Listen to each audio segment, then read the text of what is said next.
لو عندك ألم في ركبتك فالفيديو ده ليك. شوف يا صديقي، لو عندك ألم حوالين عظمة الرضفة أو الني كاب أو الباتيلا أو البلدي كده الصابونة اللي هو نقطة التقاء عظمة الرضفة بعظمة الفخذ، فغالبا الإصابة دي اسمها الرونرز ني. طبعا الإصابة من اسمها الرونرز ني أو ركبة العدائين أو إصابة العدائين، فطبيعي الألم هتحس بيه وأنت مثلا بتمشي وأنت بتجري، لو نازل سلم مثلا بتحمل على ركبتك، لو قعدت مثلا فترة طويلة وجيت تقوم مرة واحدة ممكن تحس بآلام في الركبة وتحس إن هي مش ثابتة، إن الركبة فعلا مظلومة معانا، لأن خلي بالك إن آلام الركبة أصلا الركبة ملهاش ذنب فيها. النهارده هنتكلم عن واحد من أكبر مسببات آلام الركبة وهو ضعف عضلات الفخذ، خصوصا مجموعة عضلية اسمها الهيب ابدكتورز وفي مقدمتها عضلة اسمها جلوتيوس ميديوس.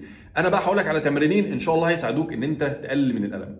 قبل ما اقول لك التمرينين انا عايزك توقف الفيديو وتروح بسرعه تعمل فولو وتعمل شير وتعمل سيف للفيديو وارجع كمل معايا. اول تمرين انا هديك منه اربع نسخ اختار منهم النسخه المناسبه لمستواك. اول تمرين عندنا تمرين بسيط جدا وهو الستاندنج سايد ليج ريز زي ما انت شايف في الفيديو، وده بنعمل الحركه بس بنعملها بتيمبو بطيء، بنحاول نتحكم في الحركه. لقينا ان التمرين ده بالنسبه لنا سهل، ممكن نعمل بروجريشن. عندنا ان احنا هنعمل نفس التمرين اللي هو ستاندنج ليج ريز ده، بس هنزود عليه بند من عند الانكل في رجلك عشان يزود مقاومه شويه، يحط شويه صعوبه في الحركه.